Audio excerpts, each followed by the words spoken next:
Te, tingin te. Ganito po ang buhay ng online seller. Pagkagaling sa airport, sunong-sunong niyang karton. Yan po ang online seller na Bombay. Galing po ng airport yan. Kinuha niya kanyang items na padala ng kanyang runner sa Pilipinas. Happy siya. Happy na siya. Yung mga may order sa kanya. Get ready na ang inyong mga pera. Ito na po ang kapalit ng inyong mga dolyares. Ready for deliver na po ito. Yalla.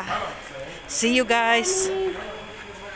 Milani, thank you. Dumating na itong package. Thank you so much sa mga abala mo. Thank you rin dun sa nagdala. Saka thank you kay Sister Beth kasi pinagtyagaan niyang dalhin itong package ko.